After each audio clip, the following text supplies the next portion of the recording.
Okay ચલો ધોરણ 9 વિષય વિજ્ઞાન ચેપ્ટર 7 સજીવોમાં વિવિધતા અને આપણે જોશું પ્રાણી સૃષ્ટિ. આપણે આગલા લેક્ચરમાં વનસ્પતિ સૃષ્ટિ સુધીનું જોઈ ગયા. વનસ્પતિ સૃષ્ટિ પછી પ્રાણી સૃષ્ટિમાં આપણે 3 પોઈન્ટ જોયા હતા. હવે આપણે પ્રાણી સૃષ્ટિમાં આગળના પોઈન્ટ જોશું.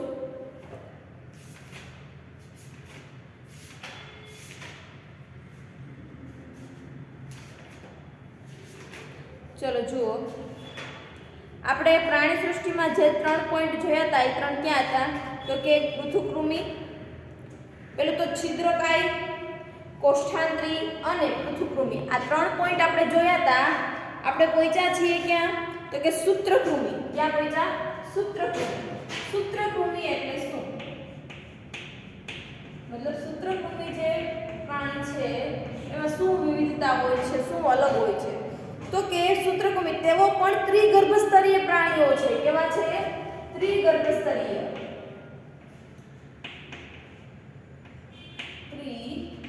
ત્રિગર્ભસ્તરીય.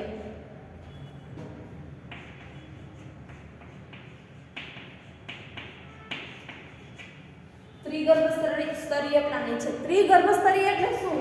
તો કે ગર્ભ હોય છે, જે પ્રાણીનો જે ગર્ભ હોય છે એની ફરતે 3 સ્તર આવેલા. કેટલા? 3 સ્તર. એક સ્તર, આ 3 સ્તર હોય છે. આને કેવું કહેવાય? ત્રિગર્ભસ્તરીય પ્રાણી.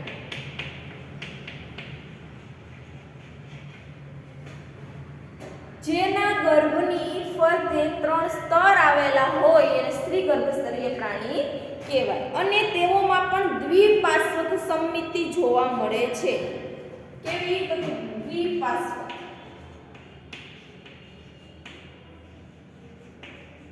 હવે એટલે શું થાય? દ્વિપાર્શ્વસ્થ એટલે શું થાય? દ્વિપાર્શ્વ સમમિતિ એટલે કે એનો જે આકાર હોય એ નળાકાર હોય. આ એનો આકાર હોય, પ્રાણીનો આવો આકાર હોય તો એની ડાબી અને જમણી બાજુ કેવી હોય? સરખી. અને દ્વિપાર્શ્વ સમમિતિ કહેવાય. બંને બાજુ કેવી હોય? સરખી હોય એને દ્વિપાર્શ્વ સમમિતિ કહેવાય. એવી જ રીતે પરંતુ તેઓના શરીર ચપટા હોતા નથી.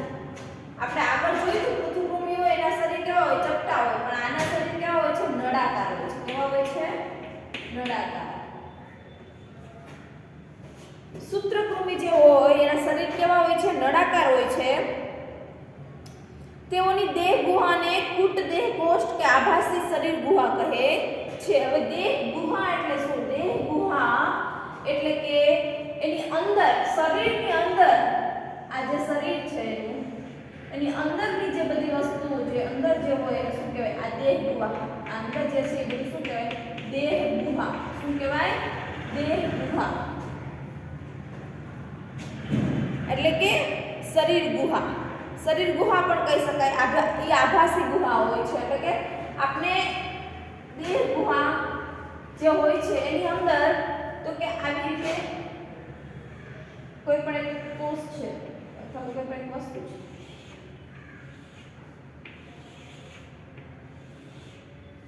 તો આ આખું છે એ ભરેલ છે. રેડી? આ પણ છે. પરંતુ આમાં 4 વસ્તુ જે આવેલી હોય છે એ આભાસી હોય છે. કેવી હોય છે? આભાસી. શું કહેવાય? તો કે દેહ કોષ્ઠ કહેવાય અથવા તો આભાસી શરીર ગુહા કહે છે. આમાં પેશી જોવા મળે છે. કેમાં? તો કે દેહ ગુહા હોય છે, દેહ કોષ્ઠ હોય છે, અંદર શું જોવા મળે છે? પેશી જોવા મળે છે. આ પેશી. પરંતુ અંગતંત્ર સંપૂર્ણપણે વિકસિત હોતા નથી. પેશી જોવા મળે છે, પેશી હોય છે, અંગતંત્ર વિકસિત ના હોય. કેવું? તો કે સંપૂર્ણપણે વિકસિત હોતા નથી. તેઓની શરીર રચના પણ ત્રિગર્ભસ્તરીય હોય છે તેઓ મોટા ભાગના પરોપજીવી હોય છે. કેવા હોય છે? પરોપજીવી હોય છે. પરોપજીવી એટલે શું? તો કે ખોરાક માટે બીજાના ઉપર જે આધાર રાખતા હોય એને શું કહેવાય? પરોપજીવી હોય છે. કારણ કે તેઓ બીજા પ્રાણીઓમાં રોગ ઉત્પન્ન કરે. પરોપજીવી હોવાના કારણે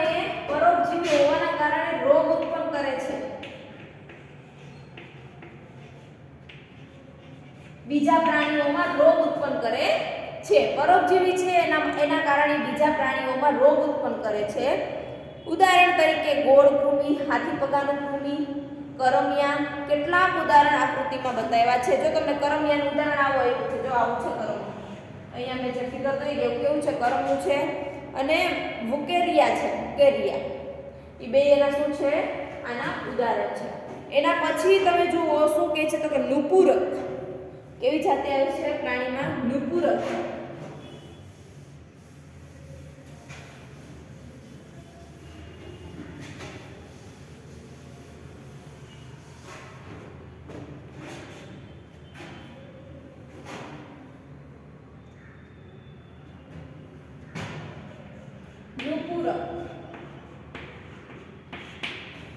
નુપુરકમાં શું? તો કે નુપુરક પ્રાણીઓ પણ દ્વિપાર્શ્વ સમમિતિ તેમજ ત્રિગર્ભસ્તરીય હોય છે. એ પણ ઓની જેમ શું હોય છે?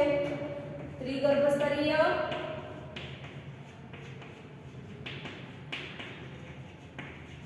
પછી દ્વિપાર્શ્વ સમમિતિ હોય છે.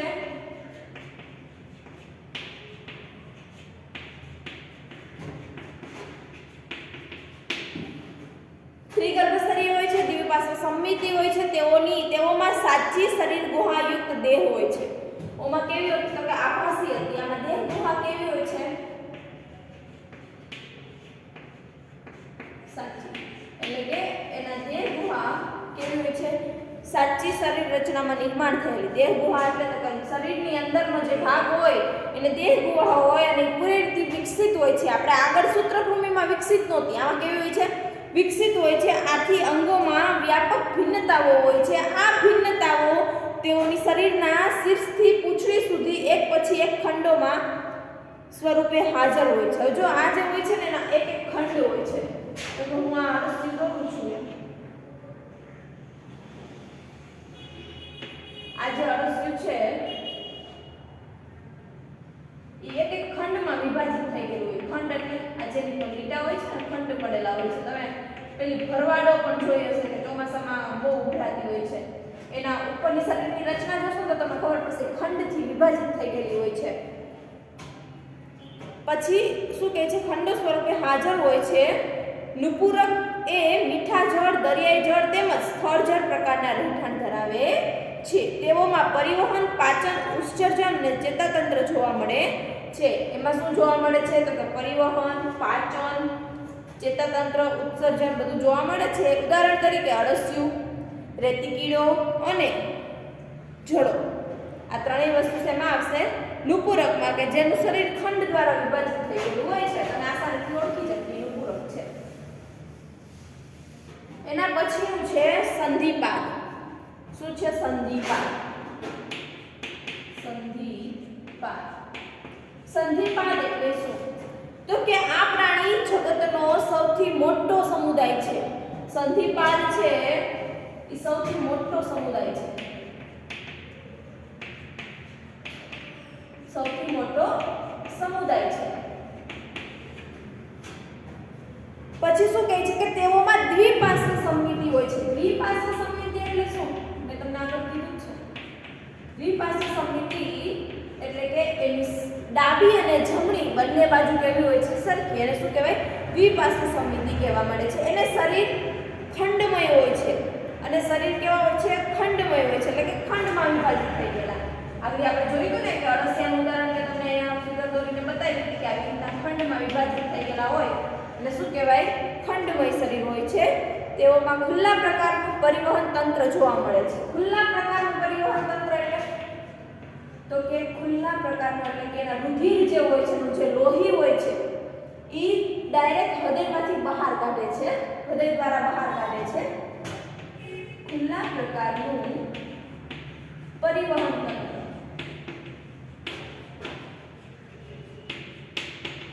તો કે એના હૃદય ખુલ્લા પ્રકારનું પરિવહન એટલે શું? જો કે આપણું હૃદય છે એ આપણું જે રુધિર છે એ આપણી વાહિનીઓ પછી પેશીઓ એ બધામાંથી જતું હોય છે, પેશીઓ નહીં, શિરાઓ, ધમની, શિરા અને આપણી જે વાહિની હોય છે એમાંથી પસાર થતું હોય છે. જ્યારે આ જે ખુલ્લા પ્રકારનું પરિવહન તંત્ર એટલે તો કે એનું જે રુધિર હોય છે એ આપણું જે હૃદય હોય છે એના દ્વારા ડાયરેક્ટ બહાર જતું હોય એને શું કહેવાય? ખુલ્લા પ્રકારનું. એટલે કે એના શરીરમાં એની ધમની દ્વારા આખા શરીરમાં રુધિર વહેતું હોય છે. આપણે ધમની દ્વારા, શિરાઓ દ્વારા આપણા શરીરમાં રુધિર વહે છે, પણ આમાં તો કે હૃદયની બહાર ડાયરેક્ટ આખા શરીરમાં રુધિરનું વહન થતું હોય છે. આથી રુધિર વાહિનીઓમાં વહેતું નથી. આ રુધિર મેં કીધું કે ડાયરેક્ટ આપણે જે આપણા શરીરમાં છે એ રુધિર કઈ રીતે વહે છે? તો કે ધમની દ્વારા, શિરાઓ દ્વારા, વાહિનીઓ દ્વારા. પરંતુ આમાં તો કે ખુલ્લા પ્રકારનું છે એટલે એમાં નહીં, ડાયરેક્ટ ખુલ્લા પ્રકારનું ડાયરેક્ટ એના જે હૃદય હોય છે એના દ્વારા ડાયરેક્ટ બહાર, એટલે ડાયરેક્ટ બહાર આખામાં વહન થાય છે. હૃદય દ્વારા બહાર વહન થાય છે આખામાં. એટલે વાહિનીઓમાં દ્વારા રુધિર વહેતું નથી.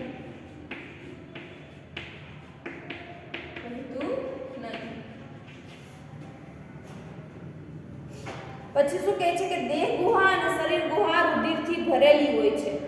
દેહ ગુહા એટલે કે શરીરનો અંદરનો ભાગ શેનાથી ભરેલો હોય છે? રુધિરથી ભરેલો હોય છે. દેહ ગુહા એટલે મેં કીધું તું, દેહ ગુહા એટલે તો કે શરીરનો અંદરનો જે ભાગ હોય એને શું કહેવાય? દેહ ગુહા. જે શેનાથી ભરેલી હોય છે? તો કે રુધિરથી ભરેલી હોય છે. તેઓમાં જોડમાં ઉપાંગો એટલે કે યુગ્મ ઉપાંગો જોવા મળે છે. ઉપાંગો એટલે શું? યુગ્મ ઉપાંગો. હવે ઉપાંગો એટલે શું? તો કે ઉપાંગો એટલે આપણને ખબર છે કે આપણા હાથ, આપણા પગ છે તો આપણે કેટલી આંગળી છે? 5. તો એના જે પગ હોય છે તો એ તમે કોઈ પણ એક કીડો દોરી લો, હું મારી રીતે દોરું છું, આ કીડો છે તો એના જે પગ હોય છે,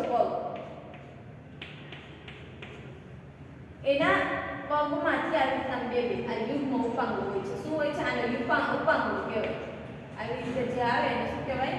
ઉપાંગો. કેવા હોય છે? યુગ્મ ઉપાંગો. યુગ્મ એટલે બે, જોડમાં જોવા મળે છે. કેટલાક સામાન્ય ઉદાહરણ જેવા કે ઝીંગો, પતંગિયું, માખી, કરોડિયો, વીછી, કરચલો આ વગેરે શેના ઉદાહરણ છે? તો કે સંધિપાદના. તમને જો આકૃતિમાં પણ આપ્યું છે, તમે એના પગ જોશો ને, જો આ તમે જુઓ, આ બધા કરોડિયો છે, જુઓ આ બધા મસ્કા. આમ જો અહીંયા શું આપેલું છે એ લોકોને? અહીંયા આ જે પગ છે ને છેલ્લે જો યુગ્મ ઉપાંગો આપેલા છે. પછી શું આવે છે? તો કે મૃદુકાય. શું આવશે? મૃદુકાય. હવે મૃદુ સાંભળીને આપણે એટલું ખબર પડે, મૃદુ એટલે એકદમ કોમળ વસ્તુ હશે. મૃદુ એટલે કેવી વસ્તુ હશે? તો કે કોમળ. મૃદુપાત સાંભળીને આપણે ખબર પડી જ જાય કે કોમળ હશે. મૃદુકાય.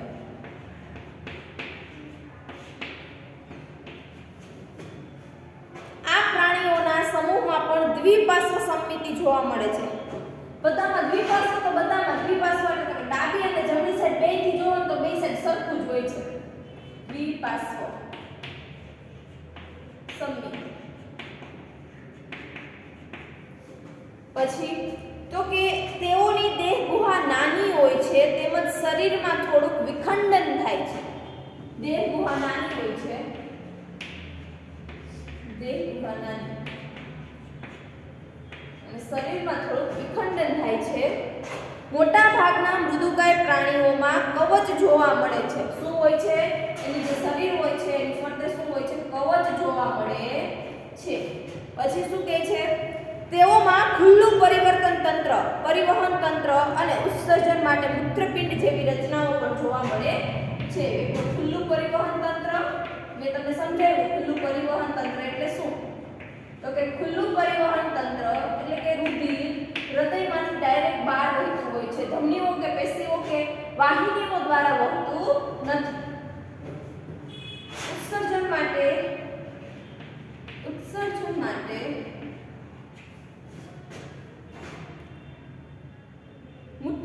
જેવી રચનાઓ આવેલી હોય છે આમાં.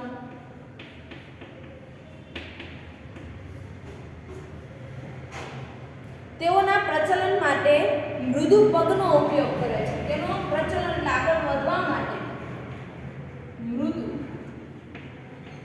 પગ. જુઓ તમે આપણે જે આપણી અહીં આકૃતિ બતાવી છે એમાં ઓક્ટોપસ તમે જુઓ એના પગ કેવા છે, એકદમ કોમળ હોય એવા લાગે કે નહીં? કદાચ પાણીમાં રહેતા હોય તો પાણીમાં એના પગ આમ થતા હશે કે નહીં?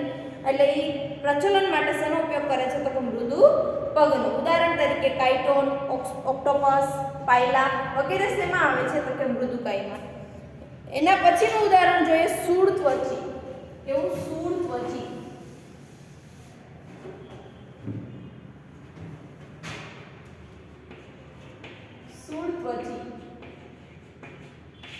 સૂળત્વચીમાં શું આવશે?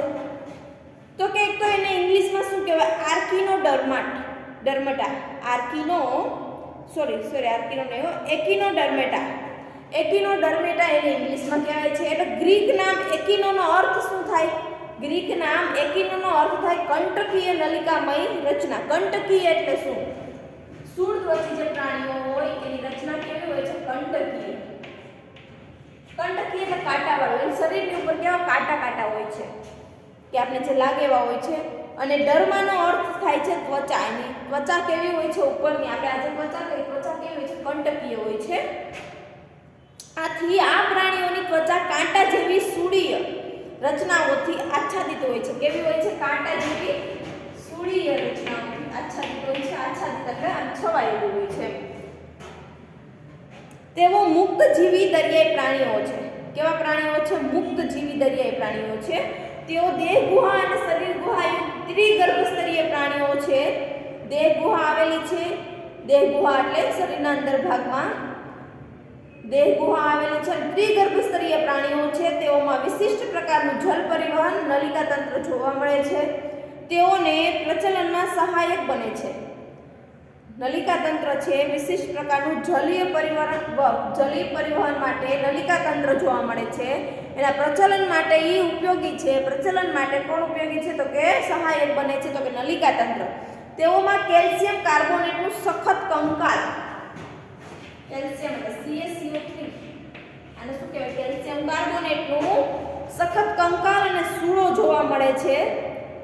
તારા માછલી એના ઉદાહરણ શું છે? તો કે તારા માછલી, સાગરગોટા વગેરે એના ઉદાહરણ છે. જો તમને ફિગરમાં આપેલું છે એક તો બરડ તારા આપેલું છે, પછી સમુદ્ર કાકડી આપેલી છે, પછી સાગરગોટા, સમુદ્ર તારા માછલી, એ બધા છે એની ફરતે કેવું કવચ આવેલું છે? કાર્બન એટલે કેલ્શિયમ ક્લોરાઇડ નો આવેલું હોય છે. એની રચના કેવી છે? કંટકીય હોય છે. પ્રચલન માટે શેનો ઉપયોગ કરે? શું એટલે સહાયક શું બને છે? તો નલિકા તંત્ર છે એ એના પ્રચલન માટે ઉપયોગી બને છે. એના પછીનું આપણે જોઈએ પ્રાથમિક મેરુદંડી. એના પછીનું આપણે જોશું પ્રાથમિક મેરુદંડી. પ્રાથમિક મેરુદંડી એટલે શું? તો કે પ્રાથમિક મેરુદંડી માં શું આવશે?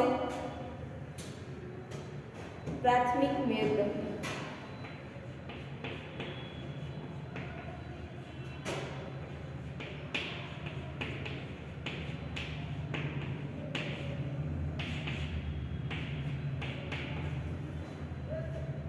તેઓ દ્વિપાર્શ્વ સમમિતિ ત્રિગર્ભસ્તરીય તેમજ દેહયુક્ત પ્રાણીઓ છે. આ બધી વસ્તુ તો તમારે ગણિત લેવાની. દ્વિપાર્શ્વ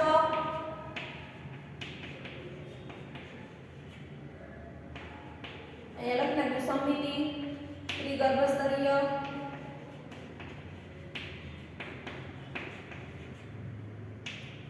આ બધું અને દેહયુક્ત એટલે કે દેહ ગુહાયુક્ત છે. યુક્ત એટલે એમાં હોય, યુક્ત પાછળ આવેલું હોય ને એનો મતલબ ઈ છે. દેહયુક્ત પ્રાણીઓ છે. તેઓમાં શરીર રચના વધારાના કેટલાક નવા લક્ષણો જોવા મળે છે. શરીર રચનામાં ઘણા લક્ષણો જોવા મળે છે, જેવા કે મેરુદંડ તે નવું લક્ષણ તેનામાં જીવનની કેટલીક અવસ્થાઓમાં નિશ્ચિતપણે હાજર હોય છે. મેરુદંડ એક એવી લાકડી છે. મેરુદંડ એટલે શું? તો કે મેરુદંડ એ લોકોની જે શરીર રચના હોય છે મેં આવી રીતે લાકડી જેવો આકાર હોય છે અંદર. એ શું કહેવાય? મેરુદંડ કહેવાય છે. હજી જો મેરુદંડ એક લાકડી જેવી લાંબી રચના છે જે પ્રાણીઓના પૃષ્ઠભાગે જોવા મળે છે. તે ચેતાપેશીને અન્નમાર્ગથી અલગ કરે છે. મેરુદંડ છે ચેતાપેશીને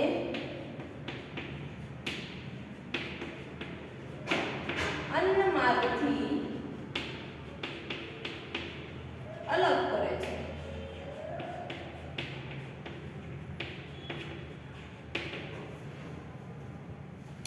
તે ચેતાપેશીને અન્નમાર્ગથી અલગ કરે છે. તે સ્નાયુઓને જોડવાનું સ્થાન પણ આપે છે. તે સ્નાયુઓને જોડાવાનું સ્થાન પણ આપે છે જેનાથી પ્રચલન સરળતાથી થઈ શકે છે. પ્રાથમિક મેરુદંડી પ્રાણીઓમાં તેમના જીવનની બધી જ અવસ્થાઓ સુધી મેરુદંડ હાજર રહેતો નથી. શું કહે છે કે પ્રાથમિક મેરુદંડી પ્રાણીઓ જે હોય છે, પ્રાથમિક મેરુદંડી પ્રાણીઓ